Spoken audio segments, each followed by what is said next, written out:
ধানের শীষের দুর্গ হলো ঢাকা ১৫ আসন। বিএনপি একটা ভালো সিদ্ধান্ত নিয়েছে যে আমাদের এলাকার ছেলেকে বিএনপি মনোনীত করেছে।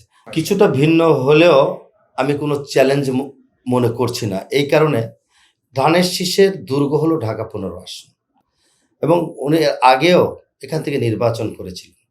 সেই নির্বাচন করেছিলেন ধানের শীষের প্রতীক নিয়ে। ডক্টর শফিকুর রহমান সাহেব, সেই নির্বাচনে আমি তখন মহানগর যুবদলের সাধারণ সম্পাদক ছিলাম। আমার সাংগঠনিক যত নেতৃবৃন্দ ছিল আমি তখন তাদেরকে কোঅর্ডিনেট করে শফিক সাহেবের পক্ষে আমরা নির্বাচন করেছি। আমাদের একটা অভিজ্ঞতা আছে। তারপরে বাংলাদেশের ইতিহাসে এর চেয়ে বড় বড় দলীয় প্রধানরা আ পরাজয় বরণ করেছে নির্বাচনে। সেই ইতিহাস কিন্তু আপনাদের জানা আছে। আমরা মনে করি জনগণ তার স্থানীয় যিনি লোকাল প্রতিনিধি এবং এই এলাকার যার জন্ম, এই এলাকার যার বেড়ে ওঠা, এমন প্রতিনিধিকেই তারা বেছে নেবে।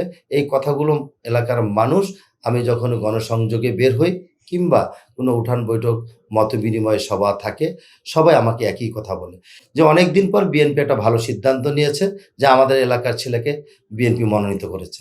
আমরা বাবা এলাকার ছেলেকে ভোট দিব আগামী দিনে, যাতে করে তার কাছে গিয়ে আমরা অন্ততপক্ষে আমার সমস্যার কথাটা বলতে পারি।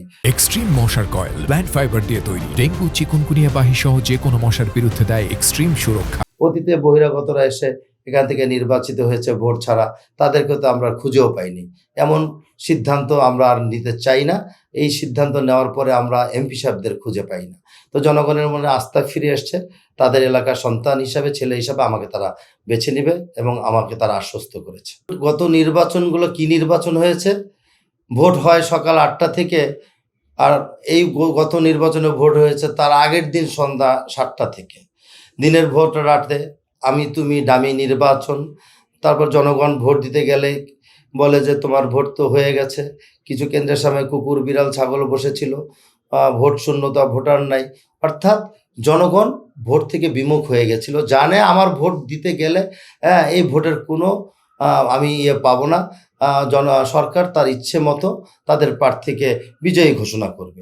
এখন বাংলাদেশে পরিবর্তনের পরে মানুষ মনে করছে অনেকদিন পর ইলেকশন, একটা ভালো সুন্দর ইলেকশন হবে, সবাই ভোট দিতে যাবে এবং এই ভোট দিতে যাবেই যে এই জন্য আমরা যারা দলীয় প্রার্থী, আমরা উৎসবমুখর পরিবেশ তৈরি করে জনগণকে আশ্বস্ত করার চেষ্টা করছি যে আপনারা অন্ততপক্ষে এইবার নির্বিঘ্নে আপনাদের পরিবার নিয়ে আপনি গিয়ে সকাল সকাল ভোটটা দিতে পারবেন। জনগণও এবার নিজের ইচ্ছে থেকেই ভোট দিবে, সেই আশানুরূপ সাড়া আমরা পাচ্ছি।